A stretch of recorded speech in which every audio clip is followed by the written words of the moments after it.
Estarei com você, nunca o deixarei, nunca o abandonarei. Seja forte e corajoso, porque você conduzirá este povo para herdar a terra que prometi sob juramento a seus antepassados. Somente seja forte e muito corajoso, tenha o cuidado de obedecer a toda a lei que meu servo Moisés te ordenou. Não se desvie dela nem para a direita nem para a esquerda, para que você seja bem sucedido por onde quer que andar. Não deixe de falar as palavras deste livro da lei e de meditar nela de dia e de noite, para que você cumpra fielmente tudo o que nele está escrito. Só então os seus caminhos prosperarão e você será bem sucedido. Não fui eu que lhe ordenei, seja forte e corajoso. Não se apavore, nem desanime, pois o Senhor, o seu Deus, estará com você por onde quer que você andar. Amém? Aleluia. Eu falei que você levantar, você não levantou, só o pastor levantou. Mas amém. Tema da mensagem, Mateus. Tema da mensagem: as transições da vida. Transição, segundo a palavra de Deus, segundo quando se olha a palavra transição no contexto bíblico, nós percebemos que é um processo onde Deus pega uma pessoa, conduz aquela pessoa, tira aquela pessoa de um lugar e leva para uma nova fase da vida dela, tudo isso com o propósito de cumprir, como o pastor disse no início, de cumprir um propósito. Então, quando se fala de transição bíblica, e Deus está dizendo que é o encerramento de um ciclo e o início de outro ciclo sobre a direção do Senhor. Então, isso acontece na minha e na sua vida. Aqui, esta igreja iniciou um novo ciclo no mês de dezembro do ano passado. Um novo ciclo foi iniciado. Deus nos tira de um endereço e nos traz para uma região totalmente desconhecida. Então a Bíblia ela é cheia dessas transições. E quando se fala dessas transições, a Bíblia mostra que Deus conduz as pessoas, aqueles que são seus filhos.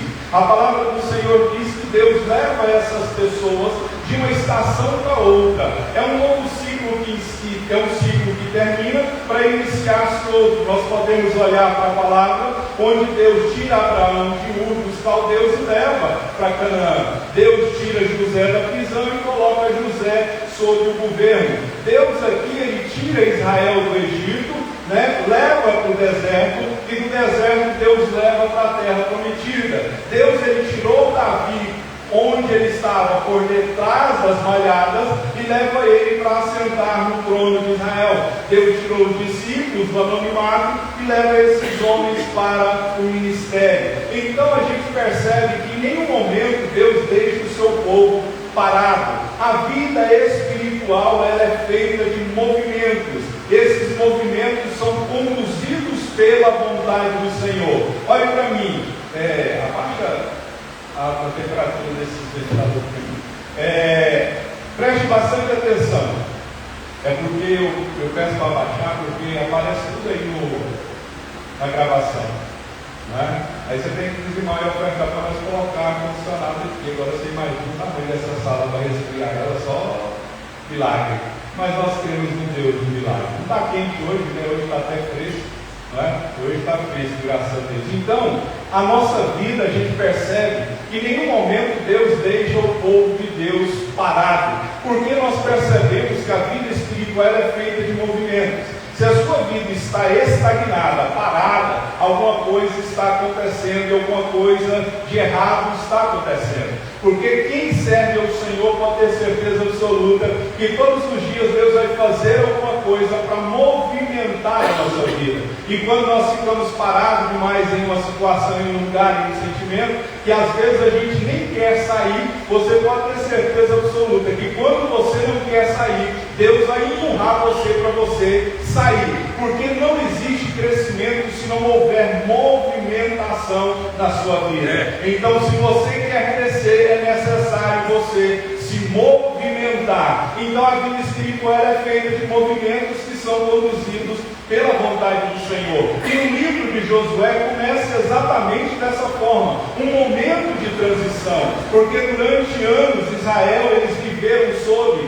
a liderança de Moisés, mas o texto começa dizendo que logo após a morte de Moisés, Então o texto começa dizendo: depois da morte de Moisés, servo do Senhor. Então é um processo que estava terminando para iniciar um processo novo. É um momento de transição. Então a gente percebe que logo após a morte de Moisés, Deus precisava de um novo líder para conduzir essa nação, a nação do povo de Israel. Uma geração estava terminando e outra precisava dar continuidade à obra do Senhor. E quando Deus faz isso, é para levar o povo a entender que a segurança nunca esteve em Moisés, a segurança estava no Senhor. Então, se Moisés, quando Moisés morre, o povo às vezes podia ter entrado em desespero, porque afinal de contas, esse homem conduziu Israel por muitos anos. Mas quando Israel morre, quando Moisés morre, na verdade Deus estava mostrando que a segurança não era Moisés. A segurança não estava em Moisés, a segurança estava no Senhor. Muitas vezes, quando a gente perde alguma coisa, quando um ciclo se encerra, muitas vezes a gente fica com muito medo, porque a gente acaba se apegando àquele ciclo, àquela situação, àquela provisão que a gente tinha costume. Mas a gente tem que entender que a nossa segurança não está na provisão, ela está no provedor. A provisão pode acabar, mas o provedor jamais acaba, que é o nosso Cristo, o nosso Senhor. Então às vezes Deus fechou uma porta, a gente pensa assim: e agora, como que eu vou fazer? Só tinha essa porta que me sustentava. Aí nós esquecemos que o nosso Deus é dono do ouro e da prata, Ele é o Senhor de todas as coisas. Então a gente percebe aqui que Josué também, ele começa a viver um momento de transição. Por que ele passa por um momento de transição? Porque durante anos, Josué ele foi apenas um auxiliar de Moisés. E de um dia para o outro, ele é promovido a um novo líder de Israel. Ele foi promovido, mas a gente precisa entender que antes dele ser promovido, Josué era servo de Moisés. Antes dele comandar como general, Josué precisou aprender a ser um servo obediente. Então nós percebemos o seguinte, que primeiro ele aprende a ser servo e só depois ele se torna um líder. Nós queremos pular fases na nossa vida e não percebemos que Aristóteles ele disse assim: aquele que nunca aprendeu a obedecer não tem como ser um bom governante. Nós temos que entender o seguinte: quem nunca sentou para aprender, nunca pode ficar de pé para ensinar. Então, se você quer ser mestre em alguma coisa, primeiro você tem que aprender. Primeiro você tem que passar pelas fases, os processos. E esses processos muitas vezes vão demandar muito aprendizado. Então a gente percebe que antes Josué era apenas um ajudante de Moisés. Agora ele se torna um líder. Antes ele obedecia ordens, agora ele precisa dar ordens. Antes ele estava atrás de Moisés, ele era o liderado de Moisés. Agora ele tinha que caminhar à frente. E o povo, de igual modo, também estava passando por uma transição, também estava passando por uma mudança, porque o deserto estava ficando para trás. Eles tinham acabado de deixar o Egito para trás, e agora eles tinham diante deles uma terra prometida, uma terra que nós sabemos que manava leite e mel, mas eles ainda não conheciam essa terra. Então a gente entende que as transições, quando elas começam a acontecer, elas vão gerar medo. Por que elas geram medo? Porque elas encerram um ciclo que antes era conhecido, para iniciar um ciclo que hoje é desconhecido. Por isso que gera medo. Todos nós aqui oramos assim: Senhor, seja feita a tua vontade assim na terra como ela é feita. Quem já orou assim, levanta a mão? Todo mundo. Mas aí Deus começa a movimentar as peças do quebra-cabeça da nossa vida. Aí Ele tira uma peça aqui que não serve mais, Ele encaixa outra peça, e a gente começa a dizer: Deus, não foi isso que eu pedi, não era isso que eu esperava. Mas nós temos que perceber que as transições, elas exigem fé, elas exigem maturidade, obediência e, acima de tudo, dependência do Senhor. E muitas pessoas têm fracassado porque estão se recusando a aceitar as mudanças que Deus está promovendo. Por isso muitas pessoas estão fracassando, porque querem a mudança, mas quando ela chega, a gente dá um passo atrás, porque a mudança gera medo. Por que ela gera medo? Porque ela nos leva a uma situação desconhecida e nos tira daquilo que outrora era conhecido e que nós estávamos acostumados. E esse texto fala exatamente sobre isso, sobre as grandes transições que Deus promove na nossa vida e como Deus nos conduz durante essas transições. A primeira coisa que a gente aprende com esse texto é que toda transição começa quando Deus encerra um ciclo. O texto, como eu disse, começa dizendo: sucedeu depois da morte de Moisés, servo do Senhor. A expressão sucedeu depois da morte de Moisés está mostrando, indicando o fim de uma era, o fim de um ciclo e começando um outro ciclo. Afinal de contas, Moisés havia cumprido a sua missão. Ele havia conduzido o povo de Israel durante 40 anos. E a gente percebe, ele recebe a lei, ele intercede por Israel, e a gente percebe que ele prepara a geração para um novo tempo. Olha, eu me lembro aqui de uma frase que diz assim: quem planta tâmara não colhe tâmara, porque a tâmara ela demora para nascer.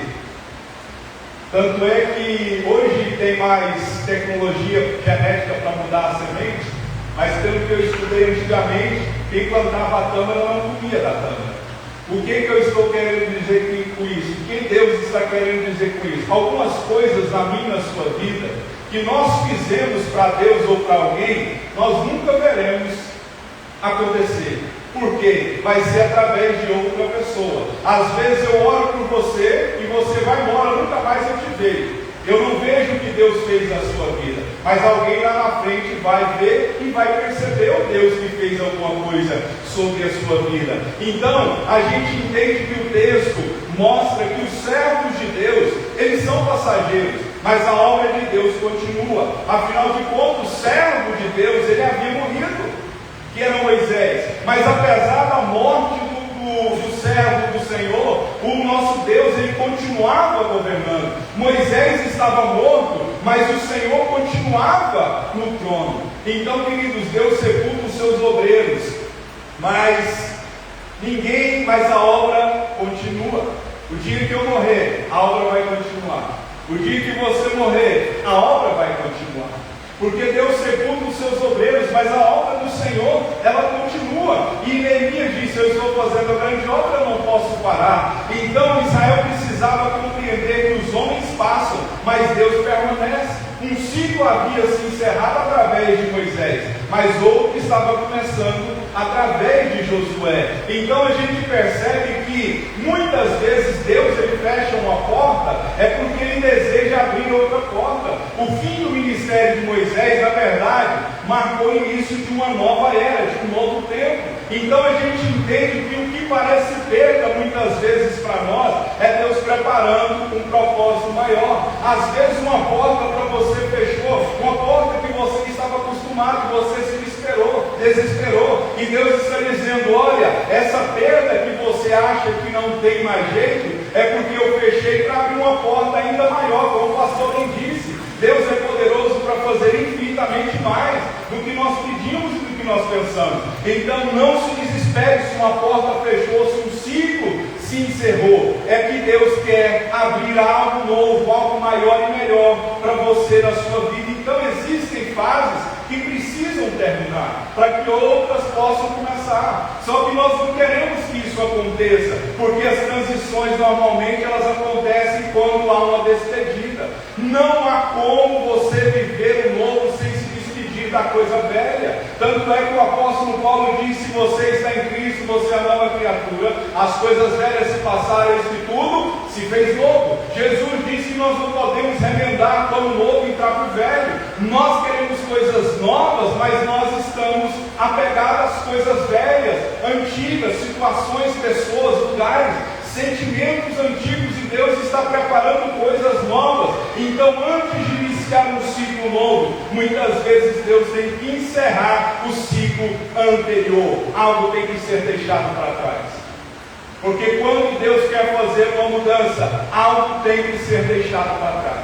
Aleluia. Algo tem que ser deixado para trás. Porque as transições, quando elas vêm da parte do Senhor, Senhor. Não é possível você ter coisas novas levando coisas antigas juntamente com você. Por isso que a despedida ela dói, porque ela marca o fim de uma fase conhecida. Ela dói.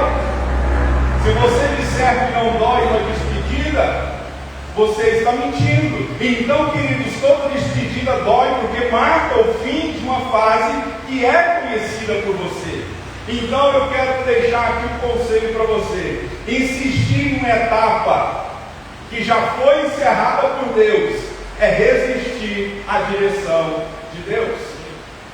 Quando você insiste em algo que Deus já acabou, em um ciclo que você está vendo que já não é mais para você, é aquela situação, você tenta de um jeito, tenta de outro, vai para um lado, vai para o outro, não dá certo, anda para frente, dá errado, anda para trás, dá errado, e Deus está dizendo, é hora de você mudar, você está resistindo a uma direção nova que eu estou te dando. Então, quando você insiste em algo, numa etapa encerrada, você está indo contra a vontade do Senhor. E outra coisa, pare com a nostalgia de olhar para trás, porque existem ciclos que não voltarão mais. Não voltarão mais, porque Deus já determinou algo novo para você. Então nós temos que esquecer e prosseguir. É o que o apóstolo Paulo falou. E nós vivemos uma nostalgia, melancolia, dizendo lá atrás era melhor, antigamente era melhor. E Deus está dizendo, não insista em algo, em uma etapa que eu mesmo já encerrei. Aceite a direção que eu estou te dando, porque nós percebemos que toda transição ela vai começar quando Deus encerra um ciclo. Sucedeu depois da morte de Moisés, servo do Senhor, Deus teve que levantar outro líder. Deus sepultou um obreiro, mas a obra tinha que continuar. Então, não resista à orientação do Senhor. Outra coisa que a gente aprende com o texto: toda transição exige que alguém se levante para continuar a obra do Senhor. Porque o texto diz: Moisés, teu servo, é morto, dispõe-te agora. Aqui nós estamos falando de um luto. Alguém havia morrido.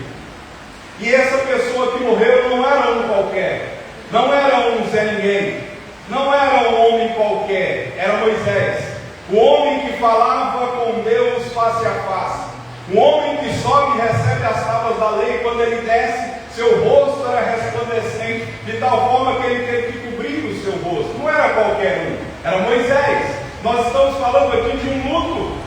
Mas apesar desse grande homem ter morrido, o texto diz que Deus não permitiu que Israel permanecesse olhando para o passado. O luto era legítimo, mas ele não poderia impedir Israel de avançar. Israel tinha uma missão: conquistar a terra prometida.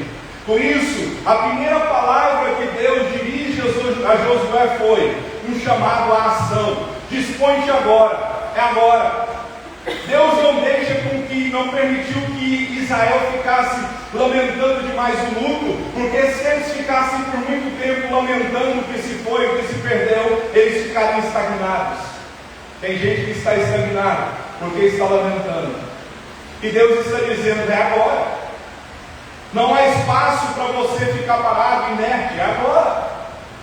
Irmãos, eu sempre digo o seguinte: quando Deus fala, você não pode desobedecer. Aqui a gente percebe que Deus não permitiu que Israel transformasse esse luto em estagnação. A gente olha, a expressão dispõe significa levantar e assumir uma responsabilidade. Israel não poderia ficar parado, chorando, lamentando a morte de Moisés. Tinha uma tarefa a ser cumprida.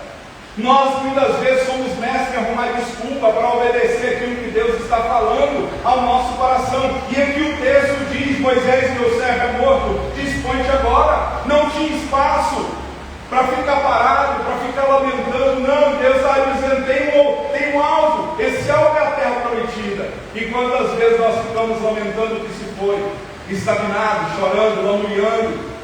E Deus está dizendo: é um tempo novo que eu quero trazer sobre a sua vida. Mas você tem que obedecer, porque toda transição exige que alguém se levante para continuar. Josué tinha que continuar aquilo que Moisés havia feito durante toda a sua vida. Então toda transição exige que alguém continue a obra do Senhor. Olha, nós precisamos entender que chega um momento na nossa vida, na obra de Deus, que alguém tem que assumir as responsabilidades. Você tem que assumir as suas responsabilidades. Eu não estou dizendo que você é preguiçoso, vagabundo, não estou dizendo isso, mas eu estou dizendo que tem muitos Jonas aqui hoje. Tem muitos Jonas me ouvindo aqui hoje. O Jonas é aquele que sabe o que tem que fazer e não faz. O Jonas é aquele que tem a convicção do seu chamado, mas ele tenta se esconder procurando um navio. E a gente percebe pela história de Jonas que não adianta você fugir, não adianta você tentar se esconder daquilo que o Senhor tem para você. Então Josué foi chamado para dar continuidade e não para começar algo novo. Olha, preste atenção no que eu vou te dizer. Às vezes essa mudança que Deus está falando para você mudar, não é que você vai começar algo novo, você só vai dar continuidade àquilo que você sabe fazer. Deus me trouxe lá do centro de Goiânia e me trouxe para cá. Eu não comecei algo novo, eu só continuei o que eu estava fazendo lá. Só que um lugar diferente, pessoas diferentes, tempo diferente, aluguel que é mais caro, desafios diferentes, lutas diferentes, preocupações diferentes, mas em todas essas coisas o Ebenezer de Deus tem se cumprido na nossa vida nessa igreja, até que o Senhor tem nos ajudado, e todas as coisas têm cooperado para o bem. Então às vezes você fica com medo, nossa, e agora o que eu vou fazer? Não, às vezes você vai continuar fazendo aquilo que você sempre foi, mas em um lugar diferente, pessoas diferentes, situações diferentes, pessoas diferentes, dando continuidade.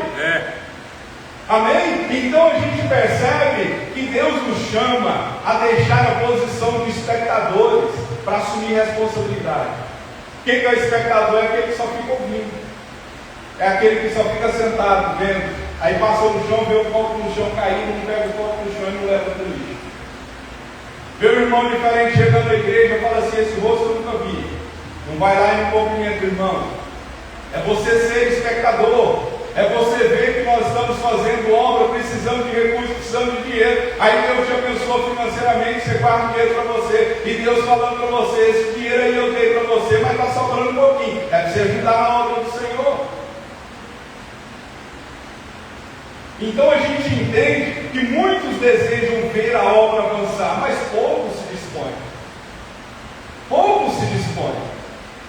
Você precisa entender que a transição exige que você continue a obra. Moisés tinha morrido, Josué tinha que continuar a obra do Senhor. Outra coisa que o texto nos ensina, isso aqui é importante, toda transição nos leva para lugares onde nunca estivemos.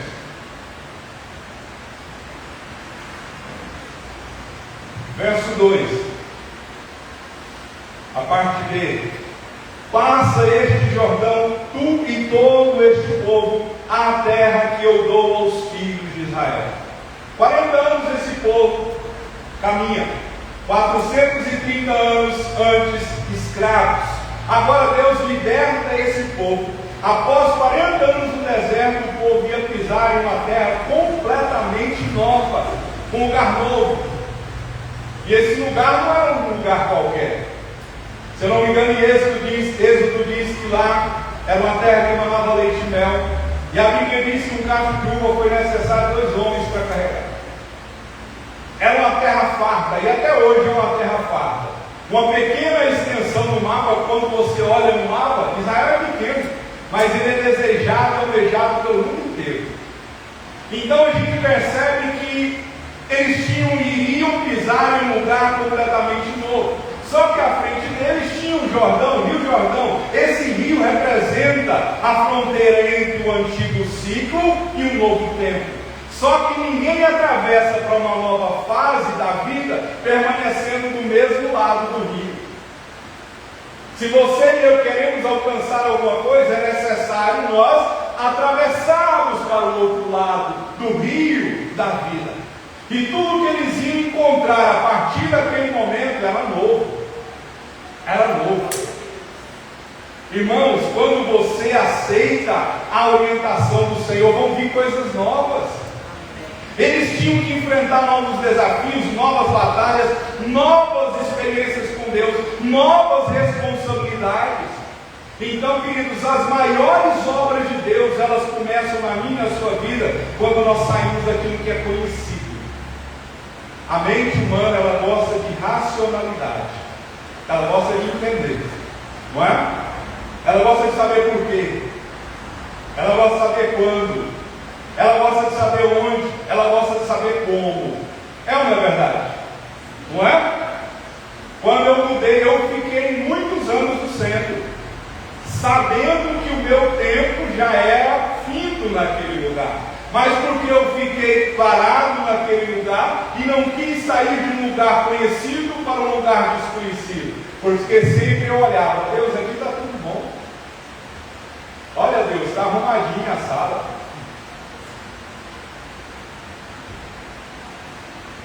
aqui Deus, eu dou conta, nós estamos pagando aluguel, não atrasa. E Deus fala: seu tempo aqui já pagou. Aí eu sempre argumentava: Deus, os irmãos que congregam comigo, nesse processo de mudança eu posso perder esses irmãos. Sempre uma desculpa de ir para um lugar onde eu nunca tinha visto, nunca tinha conhecido.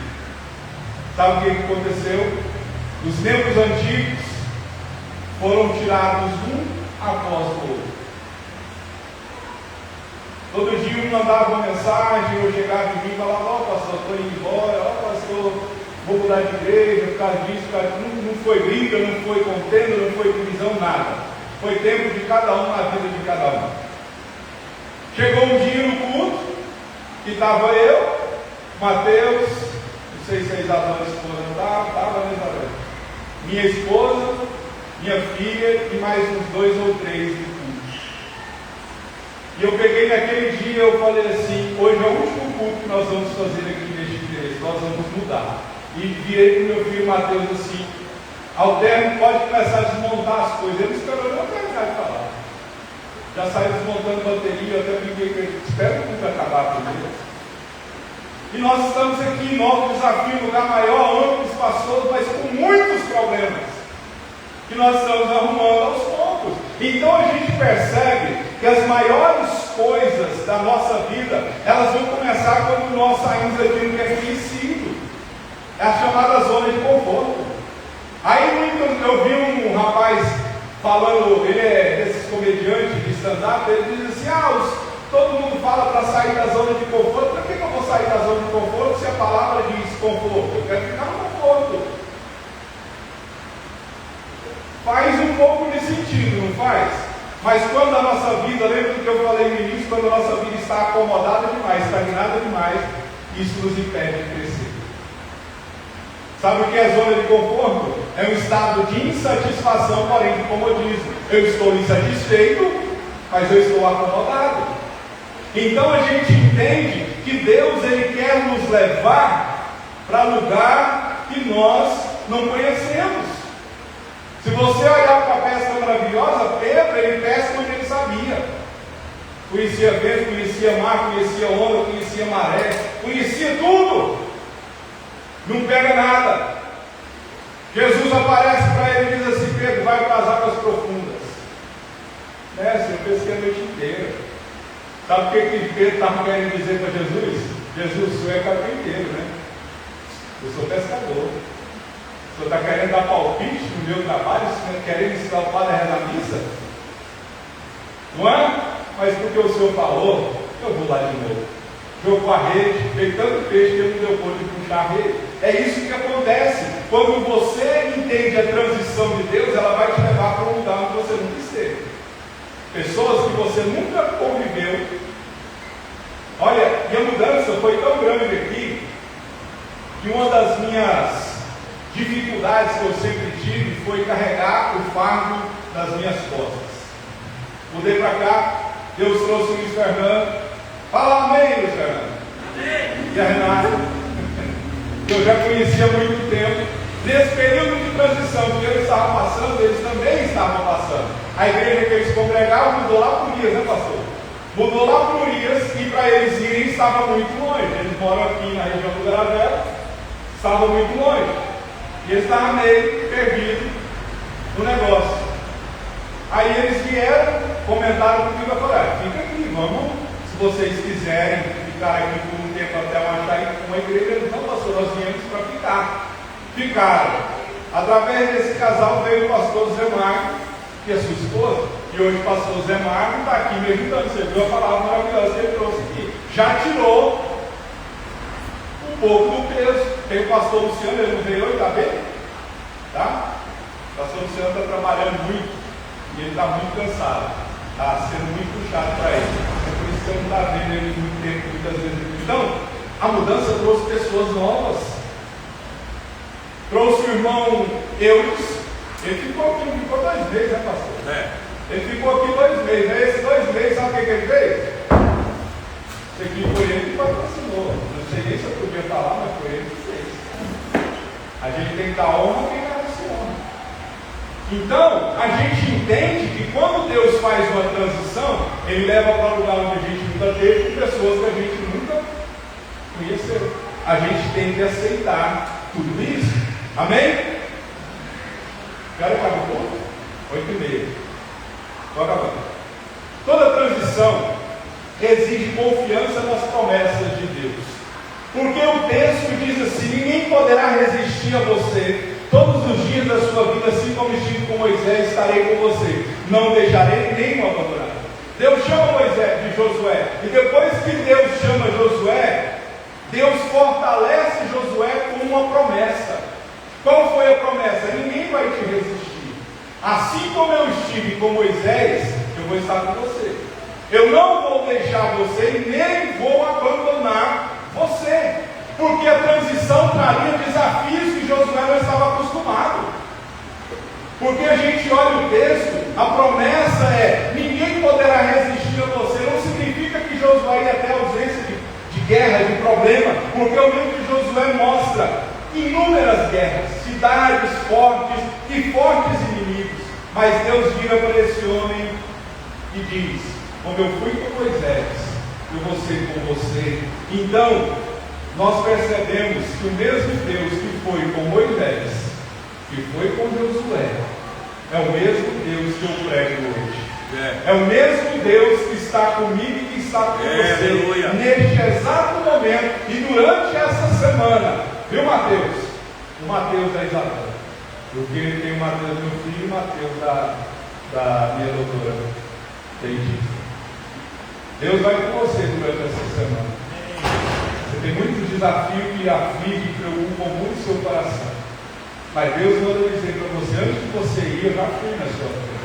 Isaías 45 diz assim: eu irei adiante de ti, endireitarei caminhos tortos, quebrarei portas de ferro, despedaçarei ferrolhos de bronze para trazer riquezas que a ti estão ocultas. Deus já foi na sua frente. Não sei quais são. Fui lá ver Isabela para arrumar meu dente essa semana, mas ela não falou para mim, né, Isabela? Não falou nada para mim. Essa semana vai ser uma semana onde vai haver uma transição na sua vida. No lugar da vergonha, Deus vai trazer dupla honra para o seu coração. Aleluia! Amém? Então Deus, que Deus já foi. Vai ser essa semana. Amém? Depois você sobe aqui como testemunho para a honra e para a glória do Senhor. Então nós temos que entender que a transição, ela não é baseada naquilo que eu sou. Ela é baseada na promessa de Deus.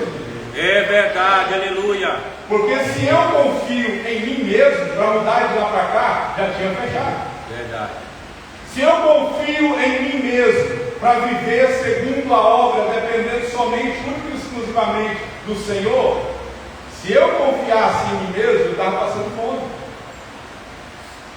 O que faz o diferencial na transição é obedecer promessas. Verdade, aleluia. Tem que crer nas promessas do Senhor, o nosso Deus. Amém? E o texto também diz que toda transição, ela exige coragem, que tem que ser alimentada pela palavra. Aleluia. Ser forte e corajoso, Deus diz. Tenha cuidado de fazer segundo toda a lei, não se cesse de falar deste livro da lei, pelo contrário, medita nela, medite nele de dia e de noite. Deus promete para Josué a sua presença, mas mostra como Josué ia enfrentar essa nova fase. A coragem que Josué teria para enfrentar os desafios viria da palavra, não da autoconfiança dela, porque a maior necessidade de Josué era o coração firmado na palavra. Sem palavra ninguém vai longe. Sem palavra, Josué deveria guardar, praticar, meditar, falar da lei do Senhor. Deus mostrou onde essa coragem seria encontrada. Olhe para mim aqui, por gentileza. Qual foi, não precisa responder para mim, mas qual foi a última vez que você leu a Bíblia? Como o pastor disse, Bíblia não é para ler, é para meditar. Qual foi a última vez que você meditou? Porque o salmista no Salmo 1 diz que a satisfação dele estava na lei do Senhor. Ou seja, a alegria dele estava na palavra, o deleite dele estava na palavra. E ele também afirma que isso deve ser feito de dia e de noite. Significa refletir, considerar, observar e aplicar a verdade de Deus. A expressão de dia e de noite fala de constância. Qual foi a última vez que você meditou na palavra de Deus? Não é fazer isso aqui que a gente tem um costume. Eu sei que você já fez, que eu também já fiz. Olha aqui, você já fez isso aqui, ó. Deus, fala comigo. Já ou não já? Deus, fala comigo. Deus, fala comigo. Deus, fala comigo. Aí cai uma passagem que a gente não queria. Aí a gente pega, fecha o olho, muda a voz, faz uma lágrima cair no rosto para ver se Deus muda o que ele falou. É ou não é verdade? Aí cai num contexto diferente, um rei diferente, uma história diferente, um capítulo diferente, um versículo diferente, mas o contexto é o mesmo. Então não adianta, a Bíblia não é revista da Avon para abrir e fazer pedido, não. Verdade, aleluia. Não é. Bíblia é para ler, para meditar, é para ter deleite. Josué tinha que guardar, praticar, falar da lei. Senão, quando ele fosse enfrentar os inimigos, nesse processo de transição, ia cair por terra. Hoje a gente fica mais no celular do que segurando a Bíblia aberta. Um dia eu peguei, no Instagram tem uma função. No seu Instagram tem uma função de quanto tempo você permaneceu com ele aberto. Depois você procura lá.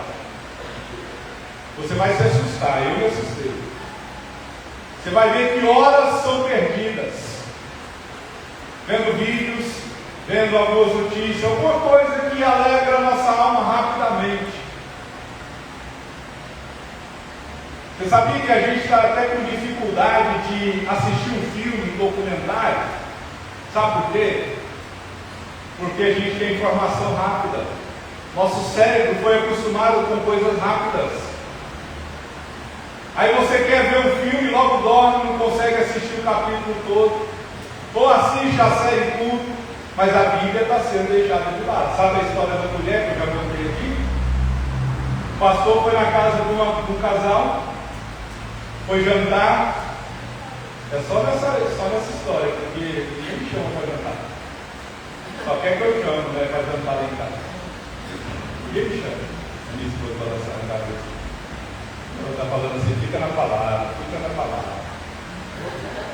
Fica na palavra. O pastor foi na casa do casal, foi jantar na casa do casal. Foi embora, um ano depois o convite veio novamente. E a mulher, dona da casa, diz assim: pastor, por engano o senhor não levou uma colher? Já chama o pastor de ladrão. Eu ouvi assim: todo pastor é ladrão. Pode vir, cabe mais um, porque tem um vizinho meu perto é ladrão. Fica na palavra. Aí o que acontece? A esposa pega e pergunta para o pastor que foi visitar a casa após um ano: você não levou uma colher por engano? Não, levei não, eu deixei dentro da sua Bíblia. Qual é a moral da história? Um ano a Bíblia ficou fechada, porque se ela tivesse aberto a Bíblia, ela teria achado a colher. Tem uma colher esquecida lá dentro da sua Bíblia, que você não viu. achou ela ainda, porque a sua Bíblia está fechada. E deixa eu te dizer uma coisa: Bíblia aberta em cima da mesa, da prateleira, da televisão, no Salmo 91 ou no Salmo 23, não faz nada, não protege a sua casa, não impede demônio, não impede nada. Só vai ficar amarela as folhas, porque a Bíblia está dizendo no Salmo 1, medita nela de dia e de noite, ou seja, leia e aplica aquilo que você está lendo. Então não adianta deixar a Bíblia aberta no Salmo 91 e no Salmo 23, não faz nada. Vou pegar muitos aqui. Cadê a sua Bíblia?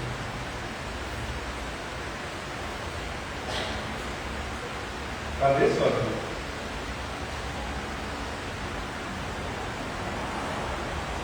Hoje, desculpa aí, está no celular. E se acabar a bateria do celular? Acabou a Bíblia. Acabou a Bíblia? Você percebe qual é a gravidade que nós estamos vivendo hoje? Crente que vai para a guerra sem a espada. Crente que vai para a guerra sem a espada. Você veio aqui para a guerra sem a espada. Bíblia, amém? Fica na palavra, pastor, fica na palavra. Última coisa, toda transição exige você de avançar. Por quê? Verso 9: não fui eu que lhe ordenei, seja forte e corajoso, não tenha medo e fique assustado, porque o Senhor, seu Deus, está com você por onde quer que você andar. O capítulo começa da mesma forma que termina, da mesma forma que ele começa, com Deus falando com Josué. O capítulo ele termina com uma ordem, não apenas com uma promessa. Por quê? Deus já tinha falado com Josué, já tinha prometido, já tinha garantido a sua presença. Agora a gente percebe que a expressão, qual é essa expressão? Não fui eu que lhe ordenei. Ou seja, isso mostra que Josué já tinha toda a direção. Ele já sabia o que fazer, como fazer. Ele não precisava de uma direção nova. Ele não precisava que Deus falasse com ele novamente. Olha, eu fico, deixa eu achar uma frase aqui, indignado com pessoas que vêm me pedir oração, mas elas já sabem o que é que elas têm que fazer. E a Bíblia diz: o que sabe o bem que deve fazer e não faz, peca contra o Senhor. Irmãos, nós precisamos entender, Josué não precisava de uma nova direção, de uma nova revelação. Deus já tinha falado com ele com clareza. Deus já falou com você com clareza. Mas não, nós somos igual Gideão. Deus me dá o sinal. Deus me dá o sinal. Aí Deus dá o primeiro sinal. Não, Deus, esse aí não serviu não. Deus me dá outro sinal. Não, esse aí não serviu não. Porque a gente pensa que para ter o sinal da vontade de Deus, a gente pensa que vai acontecer assim, ó. O céu vai ficar negro de uma hora para outra, vai vir um relâmpago, trovões, saraivas de fogo, vai de repente o céu vai abrir, um cavaleiro, um cavalo branco, vai descer e vai pocotó, parar na nossa frente, e vai embainhar uma espada e vai dizer assim: Deus mandou eu vir lá do céu para te dar o sinal. Não. A minha Bíblia diz assim: na multidão de conselhos se acha sabedoria. Aí você está conversando com sua esposa, com seu esposo, conversando com seu pastor, ouvindo uma pregação. Como eu vendo, eu já contei essa história aqui N vezes, dentro do carro, murmurando, reclamando. Olha para o outro lado da rua, está lá escrito: sentar o formulário. Me patrocina sentar o formulário. Porque toda hora eu cito o nome dessa empresa. O slogan da empresa é: quem conhece confia. Na hora o Espírito Santo falou comigo: você me conhece? Então a gente tem que parar de ficar pedindo sinal e obedecer. Josué já sabia o que ele tinha que fazer. Você sabe o que ele tem que fazer? Deus está dizendo aqui para ele: ó, não fui eu que te ordenei. Não faltava mais direção. Ele já sabia o que ele tinha que fazer. Você sabe o que ele tem que fazer? Tem pessoas que não entendem que as promessas de Deus nunca anulam a responsabilidade humana. Verdade. A soberania de Deus não anula a nossa ação. Não anula. Existem pessoas que vivem anos à margem do Jordão, não porque Deus deixou de falar, mas porque nunca decidiram avançar. Avança. Aceite esse processo de transição. Pare de perguntar para Deus se é da vontade do Senhor, se você já sabe. Amém? Amém. Fique de pé, por gentileza.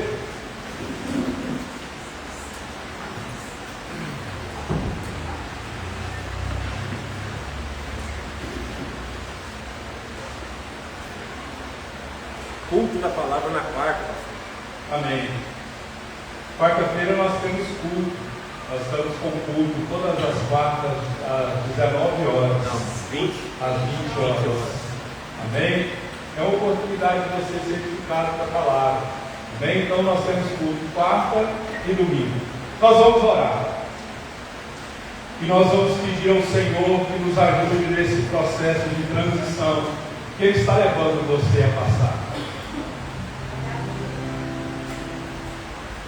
Eu não sei qual é o processo de transição que está acontecendo com você. Eu sei as minhas transições, mas eu tenho certeza absoluta que alguma coisa está acontecendo.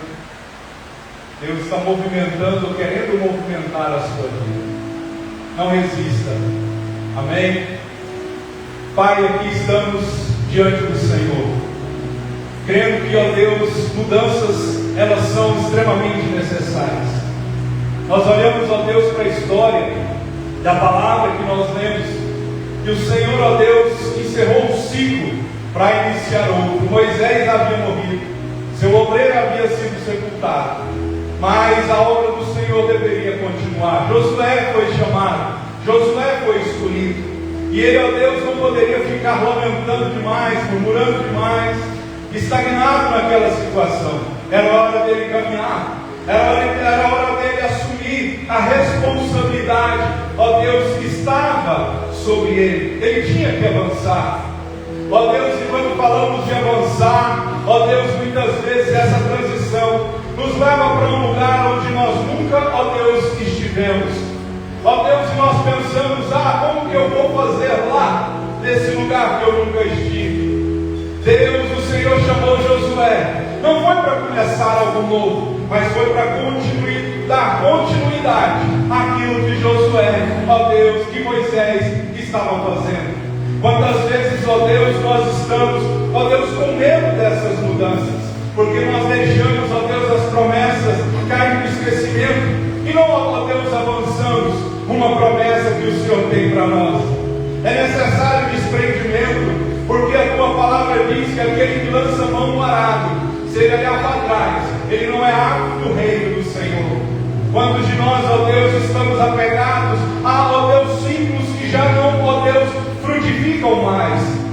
Ó Deus, nós olhamos para aquele profeta junto ao ribeiro de Querite, ele tinha alimento, Pai, os corvos levavam pão, ó Deus, para aquele homem ali, ó Deus, mas um dia os pássaros pararam de levar a comida, o ribeiro secou, e era hora, Senhor, quando o ribeiro seca e os pássaros param de trazer a comida, é hora de caminhar, é hora de procurar, ó Deus, novos ciclos, ó Deus, esquecer os ciclos que já se acabaram na nossa vida. Não deixa, Pai, que nós venhamos ficar presos, amarrados, estagnados, ó Deus, a chamada zona de conforto. Ela parece ser boa, mas ela não é o mais do Senhor. Ela não é o que o olho não viu, o que o ouvido não ouviu. Ela não é, Senhor, 100 vezes mais do Senhor nessa terra e no porvir a vida eterna. A zona de conforto, ó Deus, não é a medida recalcada, não é a medida sacudida e transbordante que o Senhor tem para nós. Não, Deus, na zona de conforto nós só temos o pão de cada dia. O pão de cada dia é necessário. Se não tivermos, ele realmente faz falta. Mas nós precisamos alcançar novos patamares na nossa vida financeira, profissional,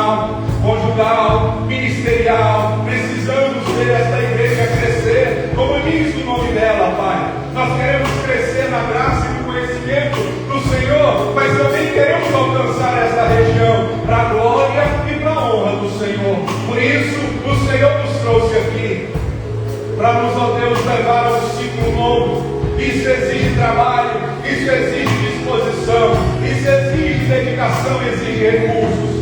Nós estamos aqui, Senhor, e eu suplico em nome de Jesus, o Senhor, não deixe esses que me viram e ouviram ficarem presos, ó Deus, ó Pai, a lugares que já não mais, ó Deus, são para eles, ciclos, ó Deus, que já se encerraram, e eles assim o sabem.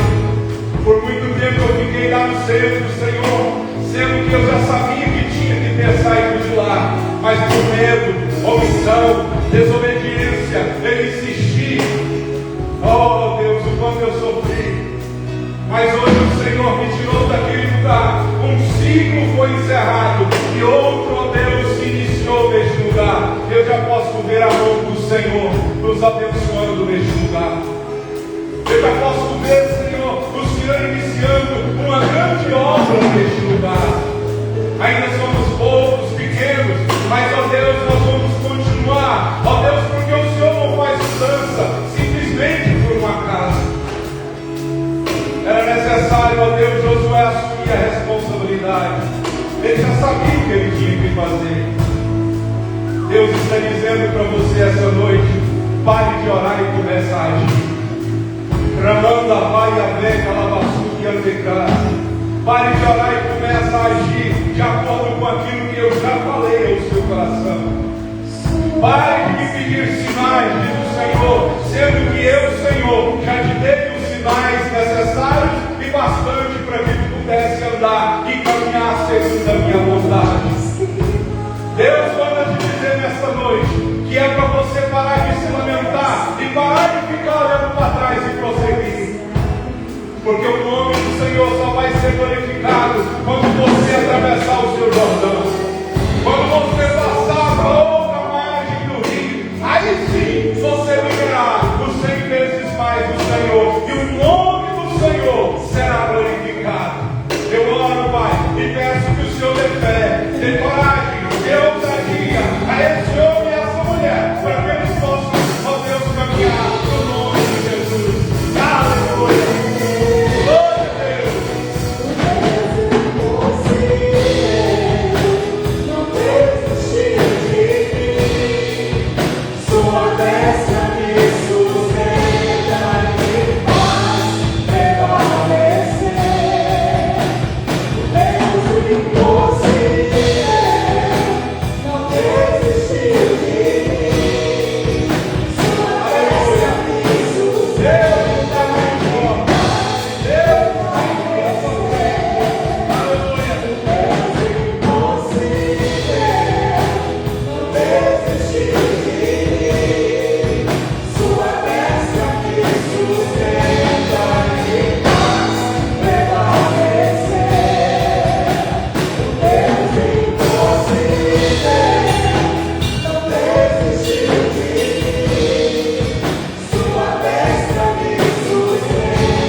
continuam amando vocês e elogiando a história de vocês. Deus abençoe. Amém. A família, vejo que o filho já está aqui fora, né? Amém. Não casou ainda não, né? Casou? Ah, ele já é casado. Logo meus netos, né? Eu também, minha nora, meu filho já casou, né? Deus abençoe vocês, obrigado. A irmã aqui, qual é o seu nome? Elimara, Deus abençoe você, sua vida, sua casa. A irmã ali do lado da Pauliane, Deus abençoe a senhora. Amém. Que a graça e a paz do Senhor seja sobre a sua vida. Os demais eu já os considero como de casa. Rafael, sua esposa. Deus falou hoje sem amar. Eu falava assim, não. Depois você vê de novo. Aí bateu, mas bateu doído. Você até baixou a cabeça assim. Vamos orar encerrando o culto e agradecendo ao Senhor. Pai, nós te louvamos e agradecemos o seu nome pela sua presença essa noite. Que o Senhor abençoe nossa casa, nossa família, o emprego de cada um, a vida financeira, profissional, ó Deus de cada um, nossos filhos sejam abençoados. Ó Deus, que tenhamos paz, prosperidade e coragem para caminhar segundo a direção do Senhor, sem olhar para trás, porque é isso que o Senhor requer de nós nesses dias. Eu abençoo o teu povo, peço que o Senhor livre o teu povo de todo mal e venha confirmar as tuas promessas na nossa vida. Que a graça, que a paz, a comunhão e a consolação do Espírito Santo do Senhor seja derramada hoje e sempre sobre a tua igreja, no nome de Jesus. Amém? Os de casa cumprimentam os de fora. Deus te abençoe.